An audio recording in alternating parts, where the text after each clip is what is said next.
반갑습니다. 주식회사 피글 대표 김규천입니다. 오늘은 저희 회사 제품인 트랜스킨에 대해서 설명을 드리도록 하겠습니다. 먼저 저는 피글 대표이면서 동시에 부산대학교 치의학전문대학원에서 해부학과 조직학을 가리키고 있는 현직 교수이기도 합니다. 2009년도에 국제 플라즈마 메디신 학회를 만들 때 창단 멤버로 활약을 했고 국내에 플라즈마 메디신을 처음 소개한 장본인이기도 합니다.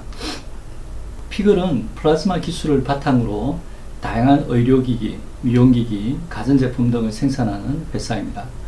트랜스킨의 이해를 돕기 위해서 피글 기술의 차별성과 우수성에 대해서 간단히 말씀드리도록 하겠습니다. 먼저 플라즈마는 무엇인가? 플라즈마는 생물학적으로 세포막을 일컬을 때 그리고 혈장을 일컬을 때 사용되기도 합니다. 전기물리학적으로는 물질의 제4의 상태라고 불려집니다. 에너지를 가하게 되면 고체에서 액체, 그리고 또 기체로 물질의 상이 바뀌듯이 기체에 에너지를 가하게 되면 플라즈마 상태가 됩니다. 그래서 플라즈마를 때로는 이온화된 가스라고 일컫기도 합니다. 산업체에서는 이미 오래전부터 플라즈마가 사용되어 왔습니다. 특히 반도체 공정에서는 60에서 70%의 과정에 플라즈마가 개입이 됩니다. 이러한 산업에서 사용되는 플라즈마는 진공 상태를 요하고 이때 발생되는 플라즈마의 온도는 수천 도에 이르게 됩니다. 이런 플라즈마는 의생명 영역에서 적용이 불가능합니다. 2000년도에 들어서서 어떤 과학자에 의해 진공이 아닌 대기압에서 플라즈마를 발생시키고 또 발생된 플라즈마의 온도는 체온과 비슷한 플라즈마를 개발하게 되었습니다. 사람들은 이런 플라즈마를 저온 상하 플라즈마 또는 저온 대기압 플라즈마라고 명칭하게 되었습니다. 그렇지만 플라즈마 학계에서는 저온 플라즈마라고 하면 250도씨 이하의 플라즈마를 일컫습니다. 이 250도 정도의 온도라면 역시 인체에 사용하는데 한계가 있습니다. 그리고 인체에 열적 데미지를 끼치지 않는 온도인 40도씨 이하의 플라즈마를 콜드 플라즈마라고 일컫게 되었고, 피글은 이 콜드 플라즈마 기술에 특화된 회사입니다. 그러나 콜드 플라즈마를 포함한 저온 상하 플라즈마의 가장 큰 문제점은 오존과 질소산화물을 분비한다는 것입니다. 이 두 기체는 호흡기에 아주 위험합니다. 특히 오존은 폐의 섬유화를 유도할 수 있고 질소산화물은 호흡기뿐만 아니라 강력한 발암원으로도 잘 알려져 있습니다. 그래서 WHO와 각 나라 FDA는 이들 두 기체에 대한 엄격한 국제 기준치를 정하고 있습니다. 플라즈마에서 발생되는 오존과 질소산화물의 농도를 낮추면 플라즈마가 갖고 있는 단점을 간단하게 해결할 수 있습니다. 그러나 이 경우 두 기체의 농도만 낮아지는 것이 아니라 플라즈마 전체의 농도가 혹은 또 밀도가 낮아지기 때문에 플라즈마가 갖고 있는 고유한 효과가 상실되게 됩니다.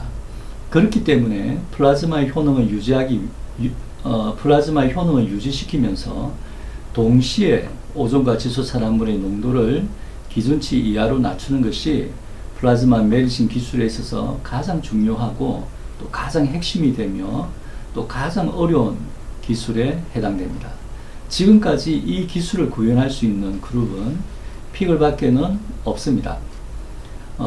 이것이 피글 회사가 갖고 있는 기술의 가장 큰 차별성이라고 할 수 있습니다. 트랜스킨에서 발생되는 오존과 질소산화물의 농도는 기준치인 0.005ppm보다 약 10분의 1이 낮은 0.005ppm으로 측정되었습니다. 이 수준은 공기에 거의 없는 수준으로 간주할 수도 있습니다. 그래서 저희는 오존이 없다라는 의미로 노오존이라는 말을 붙였고, 이것을 줄여서 노존이라는 말을 만들어 노존 콜드 플라즈마라는 이름으로 장명을 했습니다. 현재 국내와 국제 상표 등록을 마쳤고 이것이 피글 플라즈마의 이름에 해당됩니다. 이 노존 콜드 플라즈마는 피부에 크게 4가지 기능을 가지고 있는데 첫 번째로는 피부 물질 이동, 그 다음에 두 번째는 피부 재생, 세 번째는 항염증, 네 번째는 피부 살균이 그 기능에 해당됩니다. 이러한 4가지 기능을 트랜스킨에 고스란히 담았습니다. 뿐만 아니라 트랜스킨은 27도씨의 낮은 농도와 오존과 지소산화물로부터 안전한 장치이기도 합니다. 지금부터는 트랜스킨이 갖고 있는 4가지 효능에 대해서 하나씩 설명을 드리도록 하겠습니다. 먼저 피부 물질 전달입니다. 잘 아시다시피 피부는 외부 물질의 투과를 거의 허용하지 않습니다. 이러한 이유는 피부의 제일 바깥 층에 기름 성분으로 혹은 또 유리가립 등을 통해서 피부 바깥이 코팅이 되어 있어서 방수 처리가 되어 있습니다. 이러한 이유도 있지만 가시층을 이루고 있는 각하세포들 간의 단단한 결합 때문이기도 합니다. 이러한 각하세포의 결합은 각하세포막에 존재하는 부착 단백질들에 기인하게 됩니다. 트랜스킨 플라즈마는 이러한 부착 단백질들을 일시적으로 제어시킴으로써 세포 간에 미세한 틈을 만들게 되고 이 틈이 물질 이동의 통로가 됩니다. 저희 연구실에서 실험을 해봤습니다. EGF에 초록색 형광을 붙여서 이동 경로를 추적해봤습니다. 다음 사진을 보게 되면 트랜스킨을 처리하지 않은 표피 조직, 그 다음에 가스만 처리한 조직에서는 초록색이 관찰되지 않지만 트랜스킨을 3분 그리고 5분 처리한 조직에서는 초록색이 표피와 진피에서 분명하게 관찰됩니다. 이 의미는 트랜스킨에 의해서 세포 간 통로가 열려서 EGF가 표피에서 진피로 이동되었음을 설명하는 것입니다. 그 다음 실험으로 비타민C를 전달시켜 봤습니다. 비타민C는 잘 알다시피 표피 조직에서 그 멜라닌 세포에서 타이로시네이즈를 저해시켜서 멜라닌 합성을 못하게 함으로써 피부의 미백 기전을 담당하는 것으로 알려져 있습니다. 그래서 누드 마우스에 저희는 UV 등을 조사해서 쥐의 피부를 검게 만들고 난 후에 엉덩이 쪽에 트랜스킨만 조사하고 또 한 그룹은 비타민C만 바르고 또 다른 한 그룹은 트랜스킨을 조사하고 비타민C를 발랐습니다. 그 결과를 볼 때 단독으로 처리한 조직에서는 미백 현상이 관찰되지 않았지만 트랜스킨을 조사하고 비타민C를 바른 조직에서는 미백 현상을 분명히 관찰할 수 있었습니다. 이것은 트랜스킨이 표피를 열어서 비타민C가 이동했고 또 타이로시네이즈와 반응을 한 것으로 이해할 수 있습니다.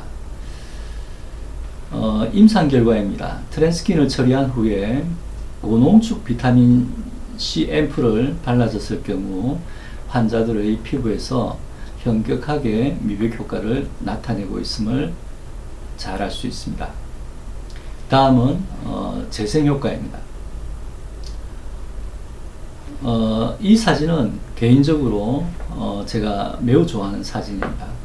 왼쪽 제일 위 상단은 나이가 많은 쥐의 피부입니다. 얇은 이 표피에 2주 동안 이틀 간격으로 트랜스킨을 5분씩 조사를 했을 경우 2주 후에는 우측 사진과 같이 표피 조직이 상당히 두꺼워진 것을 관찰할 수 있습니다. 그 아래 파란색 점들은 표피 세포의 핵을 보여주고 있는데요. 트랜스킨을 조사한 조직에서는 많은 세포 핵들을 관찰할 수 있습니다. 즉, 트랜스킨 조사에 의해서 표피 세포의 세포 분열이 촉진되었음을 알 수 있습니다. 그 아래 사진은 mRNA 레벨에서 세포 외기질을 분석했습니다. 트랜스킨을 조사한 후 시간에 따라 콜라겐의 양과 콜라겐을 서로 붙여주는 역할을 하는 파이브로넥틴의 양이 증가를 했고요. 그리고 재생에 중요한 혈관 생성 인자들도 많이 증가된 것을 관찰할 수 있습니다. 그래서 우리는 동일한 크기의 상처를 쥐의 등에 만들고 우측에만 트랜스킨을 조사했습니다. 보시다시피 트랜스킨 처리에 의해서 상처가 매우 빨리 아무는 것을 관찰할 수 있습니다.